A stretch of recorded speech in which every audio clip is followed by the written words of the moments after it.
Welcome, knowledge seekers, to E for Education, your digital gateway to ace competitive exams. Today, we delve into the intricate web of economics, focusing on the pulsating economy of Pakistan, a critical subject for the newly announced KPPSC's Provincial Planning Services exams. In this Perikla series, we'll discuss the crucial concepts of economics and their applications in an economy. So gear up for this enlightening journey. Remember, knowledge multiplies when shared. So like this video, subscribe to our channel and hit that bell icon. Stay updated, stay ahead. Today is the theory of liquidity preference. Liquidity basically हमारे पास होता है पैसे को liquid form में रखना, और liquid form में रखने का मतलब पैसा उस फॉर्म में हो कि जिस फॉर्म में वो फ्लो कर सके इनटू द इकोनॉमी। ओके, अब पैसे को आप पानी तो बना नहीं सकते, सो ऑब्वियस सी बात है कि वो कैश फॉर्म में होगा। ओके, सो इसका मतलब है कि जी वो जो लोग किस फॉर्म में अपने पैसे को लिक्विड फॉर्म में किन किन हालात में रखेंगे, ये बेसिकली उसके ऊपर है कि जी वो कौन सी कंडीशंस होंगी कि जिसमें जो लोग हैं, जो कंपनीज हैं, जो बैंक्स अगर फॉर एग्जांपल हैं, तो वो किन किन हालात में जो है प्रेफर करेंगे अपने पैसे को लिक्विड फॉर्म में रखना। ओके, अब ये जो हमारे पास थियरी ऑफ लिक्विडिटी प्रेफरेंस है, ये जॉन मेनर्ड केन्स ने दी थी अपनी बुक जो उन्होंने 1936 में लिखी थी, the general theory of employment interest and money, उसमें उन्होंने दी थी। और उनके मुताबिक कि जी आपका जो इंटरेस्ट होता है, ठीक है जी, इंटरेस्ट बेसिकली आपका रिवार्ड होता है for the purpose for the person जो कि अपना पैसा, अपना लिक्विड हालत में जो उसका पैसा होता है वो जब लोन देता है किसी को, ठीक है जी, तो उसके ऊपर जो उसको इंटरेस्ट मिलता है ये उसका हमारे पास रिवार्ड है। या हम कह सकते हैं कि जी ये हमारे पास सर्विस चार्जेस हैं, ठीक है जी। और वो सर्विस कौन सी है? वो सर्विस बेसिकली उसका लिक्विड पैसा है, या उसका वो पैसा है जो वो लोगों को देता है उनकी ज़रूरतें पूरी करने के लिए, और उसके ऊपर जो वो लोन लेता, उसके ऊपर वो जो इंटरेस्ट लेता है वो बेसिकली और कुछ भी नहीं है बल्कि वो उसके सर्विस चार्जेस हैं basically. Now liquidity preference theory जो है हमारे पास ये और अच्छा एक और बात उसमें ये कहते हैं कि जी हर एक इंडिविजुअल या जो फर्म है उसको जाहिर है हमारे पास जो क्या कहते हैं उसको लिक्विड मनी की जो है हमेशा उसको कैश की हमेशा ज़रूरत रहती है। अब जिनके पास पैसा नहीं है, ठीक है जी, वो जब पैसा अक्वायर करेंगे in the form of loans, तो वो इस चीज़ के लिए तैयार रहेंगे कि जी उनको इस एक तो उनको वो जो लोन ले रहे हैं वो, और उसके ऊपर क्या पे करना पड़ेगा, सर्विस चार्जेस पे करना पड़ेंगे in the form of interest, ठीक है जी। ये तो कंपल्शन होती है हमारे पास बोरोवर के ऊपर, ठीक है जी। और जो हमारे पास लेंडर है, लेंडर की ये ख्वाहिश होती है कि जो लिक्विड मनी वो किसी को लेंड कर रहा है तो वो उससे जो है क्या करे, इंटरेस्ट एज अ क्या कहते हैं उसको, सर्विस चार्जेस जो है वो उस पर चार्ज करे।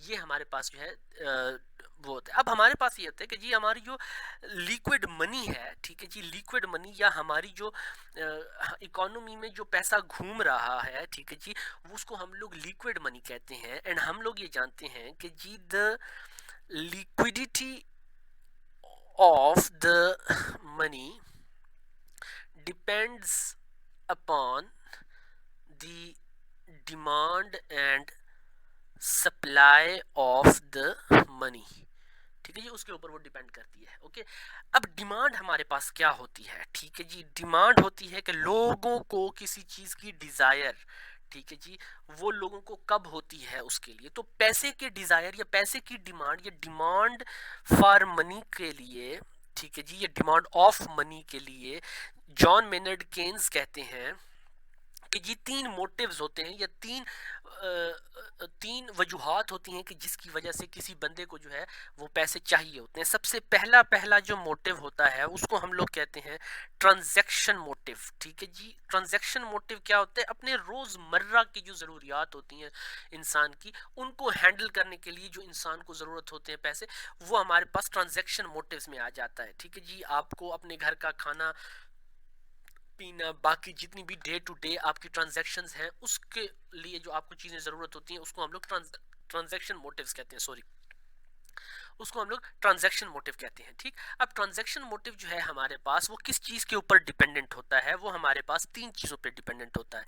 एक तो होता है हमारे पास साइज ऑफ इनकम के ऊपर, दूसरा होता है हमारे पास periodicity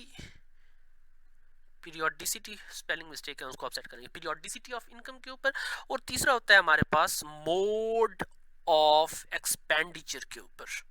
okay, now size of income क्या है? साइज ऑफ इनकम हमारे पास है कि जी अगर आपका साइज ऑफ इनकम जो है वो अगर आपका ज्यादा होगा, ठीक है, तो आपका ट्रांजैक्शंस जो है वो भी ज्यादा होंगे, अगर वो कम होंगे तो ट्रांजैक्शन भी कम होंगे हमारे पास। ओके, ठीक इस तरीके से अगर आपको वीकली पे मिलती है, ठीक है जी, तो क्या होगा, आप अपनी ट्रांजैक्शन को जो है वो मतलब आप जो वीकली रखेंगे तो वो कम रखेंगे ट्रांजैक्शन के लिए, और अगर आपको मंथली मिल रही है तो उसमें फिर आप जो है कुछ थोड़ी ज्यादा रखेंगे, और अगर आपको एनुअली मिल रही है तो फिर उसमें आप और भी ज्यादा रखेंगे। ठीक है, तो ये हमारे पास उसके ऊपर हो गया। तीसरा हमारे पास होता है मोड ऑफ एक्सपेंडिचर, कि अगर आप कैश में ही स्पेंडिंग कर रहे हैं तो आप कैश अपने पास रखेंगे, अगर आप डिजिटल वॉलेट्स यूज कर रहे हैं, ठीक है जी, तो आप डिजिटल मनी रखेंगे, अगर आप अपने कार्ड के थ्रू एटीएम हो गया, ठीक है जी, या क्रेडिट कार्ड हो गया उधर से आप यूज कर रहे हैं तो आप उस सूरत में रखेंगे। तो ये आपके उसके ऊपर डिपेंड करते हैं। हाउएवर जो डिमांड फॉर मनी है, फॉर ट्रांजैक्शन मोटिव्स जो है, वो क्या होता है, इस चीज से हमें पता चलता है कि it is the function of income है। ओके, सो हमारे पास liquid form of money for transaction purposes जो होगा वो हमारे पास फंक्शन ऑफ इनकम हो जाएगा, जिसको हम लोग एफ ऑफ वाई कह देते हैं। ओके, ये हमारे पास हो जाएगा उसका। अब सेकंड हमारे पास आ जाता है कि जी सॉरी, अच्छा, इसके बाद हमारे पास अब हम लोग देख लेते हैं कि जी हमारा जो ट्रांजैक्शन मोटिव है, ट्रांजैक्शन मोटिव हमेशा जो है आपकी इनकम के ऊपर डिपेंड करता है। ठीक है जी, सो आपकी इनकम अगर ज्यादा होगी तो आपका ट्रांजैक्शन फॉर जो ट्रांजैक्शन मोटिव के लिए आपको लिक्विड फॉर्म में मनी चाहिए होगी वो भी ज्यादा होगी। ठीक है, और अगर आपकी इनकम कम होगी तो फिर आपको ट्रांजैक्शन मोटिव्स के लिए जो आपको पैसा चाहिए होगा वो भी कम होगा। ओके, सो आपका ये इस तरीके से जो है इसका कर्व बनेगी हमारे पास। ठीक है, L T is equal to F of Y.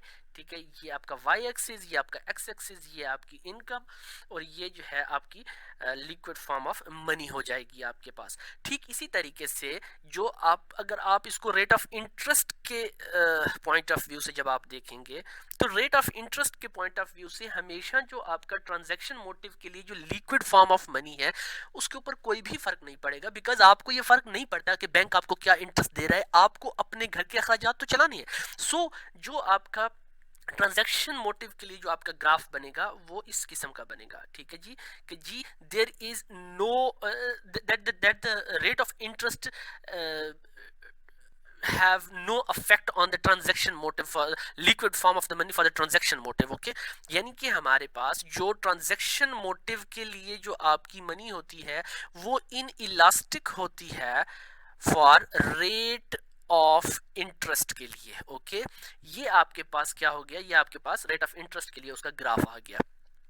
उसके बाद हम लोग देख लेते हैं दूसरा, और वो है हमारे पास प्रिकॉशनरी मोटिव।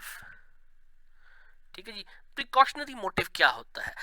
प्रिकॉशनरी मोटिव होता है कि जी आप देखते हैं कि फॉर एग्जांपल अल्लाह ना करे कि कल को कोई बीमारी आ गई, कोई आपके फ्यूचर में कोई अनफोर्सीन कंटिजेंसीज आ गई, कोई ऐसी कंटिजेंट सिचुएशन आ गई कि जिसमें कोई बीमारी, कोई एक्सीडेंट, कोई लॉस, कोई फायर आपकी फैक्ट्री में लग चुका है, तो उसके लिए आपको जो है लिक्विड फॉर्म में आप अपने पास पैसा रखते हैं कि जी वो हमेशा आपके पास रहे। और ये जो आपका पैसा है, ठीक है जी, एलपी इसको हम लोग कहेंगे, that is the liquid money for the precautionary motive, वो भी आपके किसके साथ किसके ऊपर डिपेंडेंट होता है, वो आपके एफ वाई के ऊपर, यानी कि वो फंक्शन ऑफ योर मनी होता है, वो आपके पैसे के ऊपर डिपेंड करता है कि जितनी ज्यादा आपकी इनकम होगी उतनी ज्यादा आप प्रिकॉशनरी मोटिव के लिए पैसे रखेंगे, और जितनी कम आपके पास इनकम होगी उतनी कम जो है आप अपने लिए पैसे रखेंगे। एक बड़ी ज़बरदस्त किस्म की चीज़ होती है, अक्सर लोग कहते हैं यार गरीबों की जो है ना वो बीमारियां भी, अल्लाह माफ़ करे, अल्लाह वो ना करे, लेकिन गरीबों की बीमारियां भी छोटी होती हैं, अमीरों की बीमारियां भी बड़ी होती हैं। सो प्रिकॉशनरी मोटिव के लिए अमीर को पैसा भी ज़्यादा रखना पड़ता है, ठीक है, और गरीब को पैसा जाहिर है बेचारे के पास होता नहीं है तो वो कहाँ से रखेगा। सो ये हो जाएगा। अब इसके लिए जो हमारे पास इसका ग्राफ बनेगा ये फिर वही बनेगा, ठीक है जी, ऐसे ये कि जी आपकी इनकम बढ़ जाएगी, बढ़ेगी तो आपका प्रिकॉशनरी मोटिव जो है वो भी बढ़ रहा होगा। ओके, सो इधर जो आपका बनेगा ये ऐसे बनेगा, ठीक है, यानी कि आपके पास जो आपका एल पी होगा वो फंक्शन ऑफ यूर इनकम आ रहा होगा। सेकेंडली जब आप देखते हैं कि जी जब आप उसको रेट ऑफ इंटरेस्ट के साथ देखते हैं तो रेट ऑफ इंटरेस्ट में भी आपके प्रिकॉशनरी मोटिव का कोई भी अमल दखल नहीं होता, ठीक है जी। रेट ऑफ इंटरेस्ट चाहे जितना भी आप बढ़ा लें, आपका जो प्रिकॉशनरी मोटिव के लिए आपके रखे गए पैसे हैं वो सेम ही रहेंगे, ठीक है जी, वो आपके पास सेम रहेंगे, ठीक है। सो अगर मैंने R1 रखा हुआ है, मेरी अगर इनकम मैंने अगर R1 रखना है तो मेरी R1 होगी, या R2 है तो R2 होगी। इसके ऊपर मेरा रेट ऑफ इंटरेस्ट के ऊपर कोई भी उसका वो नहीं होगा, कोई भी उसका अमल दखल नहीं होगा। अगर रेट ऑफ इंटरेस्ट ज़्यादा हो रहा है या कम हो रहा है, मैंने जो अपने लिए पैसे रखे हुए हैं वो मेरी जो लिक्विड फॉर्म में मनी है वो बिल्कुल सेम रहेगी हमेशा, ठीक। अच्छा, उसके बाद हमारे पास आ जाता है उसके बाद हमारे पास आ जाता है स्पेक्युलेटिव, ठीक है जी, जो तीसरी फॉर्म है हमारे पास स्पेक्युलेटिव मोटिव, ठीक है जी। स्पेक्युलेटिव मोटिव क्या है? It refers to the demand for cash balance for the purpose of the investment in the money market, ठीक है जी, कि जी आपने मनी मार्केट में कोई जो है आपने इन्वेस्टमेंट की हुई है अपने किसी पोर्शन ऑफ मनी से, ठीक है जी, इम्प्लाइंग दैट जो परचेज, अगर फॉर एग्जांपल आपने कोई बॉन्ड वगैरह को खरीदे हुए हैं या कोई फाइनेंशियल एसेट्स आपके पास हैं, तो केन्स ये कहते हैं कि अगर लोग अगर उनके पास जो उनकी ट्रांजैक्शन मोटिव्स हैं, ठीक है जी, और उनके जो ट्रांजैक्शन मोटिव्स हैं और दूसरे कौन से होते हैं प्रिकॉशनरी मोटिव्स जो हैं, इनसे अगर पैसा उनके पास बच जाएगा तो वो बाकी का पैसा जो है वो क्या करेंगे, वो इन्वेस्ट करेंगे कहीं पे, और वो इन्वेस्टमेंट आपकी हो सकती है कि वो बॉन्ड्स में करें या वो आपके बैंक अकाउंट में जो है उसको वो कर दें, बैंक अकाउंट में उनको जो है वहाँ पे वो सेव कर दें। तो हो सकता है इन दो चीज़ों के ऊपर हो। दो लोग क्या करते हैं कि परचेज करते हैं बॉन्ड्स खरीदने पे या बैंक अकाउंट में वो करने के लिए, ठीक है। और स्पेक्युलेटिव डिमांड जो है ये हमारे पास बेसिकली उसके बारे में वो कहते हैं कि जी जो स्पेक्युलेटिव डिमांड होती है, ठीक है जी, ये मैं कहता हूँ SDM जो होती है हमारे पास, ये हमारे पास function of rate of interest होता है कि जी जब आपके पास रेट ऑफ इंटरेस्ट ज़्यादा होगा तो लोग जो हैं लोग जो है ये हमेशा ये एक्सपेक्ट कर रहे होते हैं कि जी अगर रेट ऑफ इंटरेस्ट जो है वो ज़्यादा होगा फ्यूचर में, तो वो क्या कर लेंगे, वो जो है अपना पैसा जो है वो उठा के और वहाँ पे बैंक में रख देंगे। अदरवाइज वो कोशिश करेंगे कि वो बॉन्ड्स में इन्वेस्ट करें, ताकि क्योंकि उनको वहाँ से एक पहले से उनको पता है कि हमें एक अच्छी खासी अमाउंट मिल रही है, ठीक है जी, इन्वेस्टमेंट हमारी हुई पड़ी है, ठीक है। सो वो इस चीज़ के ऊपर देखते हैं कि जी रेट ऑफ इंटरेस्ट जो होता है हमारा, ठीक है जी, वो आपका इम्पैक्ट करता है आपकी स्पेक्युलेटिव डिमांड को, ठीक है जी। अगर आप रेट ऑफ इंटरेस्ट जो है वो आपके पास ज़्यादा हो जाएगा तो आपकी जो स्पेक्युलेटिव डिमांड है कि जिसके लिए लोगों ने रखा होगा पैसा, वो क्या हो जाएगी, वो नीचे आ जाएगी। और अगर रेट ऑफ इंटरेस्ट जो है वो नीचे आएगा तो स्पेक्युलेटिव डिमांड जो है वो आपके पास कम हो जाएगी। मतलब ये कि जी जब आपका रेट ऑफ इंटरेस्ट ज़्यादा होगा तो लोग जो है उनके हाथ में जो लिक्विड फॉर्म ऑफ मनी है उसको वो बैंकों में इन्वेस्ट कर देंगे, और अगर उनके पास रेट ऑफ इंटरेस्ट जो है वो कम होगा तो वो उस डिपॉजिटेड अमाउंट को किधर इन्वेस्ट कर देंगे, अब आपके जो बॉन्ड्स हैं उनमें इन्वेस्ट करना शुरू कर देंगे। सो जो आपकी स्पेक्युलेटिव डिमांड फॉर मनी है, ठीक है जी, वो आपका फंक्शन वो होता है हमारे पास equal to the function of the rate of interest, ठीक है। रेट ऑफ इंटरेस्ट आपका ज्यादा होगा, स्पेक्युलेटिव डिमांड आपकी कम होगी, रेट ऑफ इंटरेस्ट आपका कम होगा, स्पेक्युलेटिव डिमांड आपकी ज्यादा होती जाएगी। नाउ अब हम लोग इसका एक बना लेते हैं खूबसूरत सा ग्राफ कैसे बनेगा कि जी जब आपके पास रेट ऑफ इंटरेस्ट, ये आपके पास रेट ऑफ इंटरेस्ट के लिए है, ओके, रेट ऑफ इंटरेस्ट के लिए है, ठीक है जी, और ये जो है आपकी स्पेक्युलेटिव डिमांड फॉर मनी के लिए है। जब आपका रेट ऑफ इंटरेस्ट सबसे ज़्यादा होगा, ठीक है, तो उस वक्त आपकी जो आपकी जो डिमांड है वो सबसे कम होती जाएगी। ठीक है जी, आपका रेट ऑफ इंटरेस्ट सबसे ज़्यादा होगा तो आपके पास जो लिक्विड फॉर्म ऑफ मनी है वो कम हो जाएगी। फिर उसके बाद अगर आप रेट ऑफ इंटरेस्ट को मज़ीद थोड़ा कम करते हैं तो आप देखते हैं कि यहाँ पे आपका जो स्पेकुलेटिव अमाउंट है वो आपके पास ज़्यादा यहाँ पे ज़्यादा हो चुकी है। यहाँ पे वो ज़्यादा हो चुकी है, मज़ीद कम करते हैं तो वो जो है मज़ीद ज़्यादा हो चुकी है, उसके बाद मज़ीद कम करते हैं तो मज़ीद जो है ज़्यादा हो चुकी है। अब एक पॉइंट आएगा कि देखिए हमेशा एक फैक्ट याद रखें कि रेट ऑफ इंटरेस्ट रेट कभी भी ज़ीरो के बराबर नहीं हो सकता। वो 0.1 होगा लेकिन होगा सही रेट, मतलब इंटरेस्ट आपका होगा ज़रूर। सो अब यहाँ पे एक पॉइंट ऐसा आता है कि जिसके ऊपर आपका रेट ऑफ इंटरेस्ट मिनिमम हो जाता है, ठीक है, और उसके बाद क्या होता है कि जी आपके पास ये सिचुएशन आ जाती है कि जी आपकी जो लिक्विड फॉर्म में मनी है वो आपकी मार्केट में सबसे ज्यादा फ्लोट कर रही होती है। और इस पॉइंट को हम क्या कहते हैं, इस पॉइंट को हम लोग कहते हैं लिक्विडिटी ट्रैप। ठीक है जी, ये लिक्विडिटी ट्रैप जो है ये शो करती है the situation of absolute liquidity preference. जब आपके पास जितने भी स्पेक्युलेटिव बैलेंसेस होते हैं they are held as a cash and not in a rupee और अ डॉलर, ठीक है, would be converted into the interest bearing instruments like bonds. यानी कि ये एक ऐसा पॉइंट होता है कि आपके पास जितनी भी आपका एक्स्ट्रा पैसा होता है आप वो उसको, यानी कि जो आपकी स्पेकुलेटिव डिमांड्स होती हैं उसको आप अपने हाथ में पैसे की फॉर्म में रखना चाहते हैं। आप ये नहीं चाहते कि आपको इंटरेस्ट बेयरिंग इंस्ट्रूमेंट्स में जो है उनको इन्वेस्ट करना चाहें। ठीक है, और ये पॉइंट जो है हमारे पास क्या होता है, लिक्विडिटी ट्रैप होता है कि जिसमें जो है इंसान के पास कोई और चारा नहीं रहता। अब हम लोग देख लेते हैं जो आपकी टोटल डिमांड होती है, ठीक है जी, टोटल डिमांड होती है जिसको मैं कहता हूँ टोटल डिमांड फॉर मनी, जिसको मैं कहता हूँ एमडी, वो आपके पास होगी ट्रांजैक्शन मोटिव की लिक्विडिटी प्रेफरेंस प्लस आपकी प्रिकॉशनरी मोटिव्स की लिक्विडिटी प्रेफरेंस प्लस आपकी स्पेकुलेटिव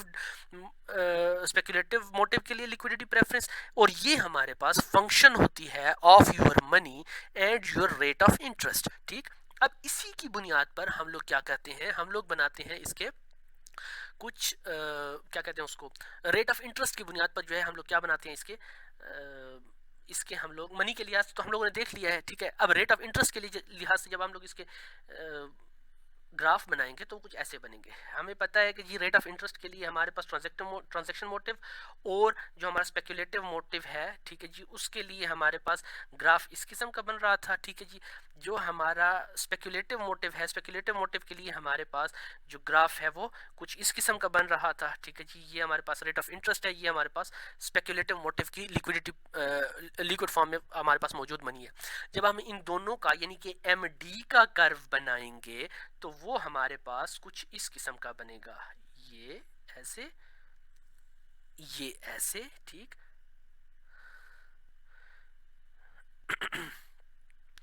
ये होगा हमारे पास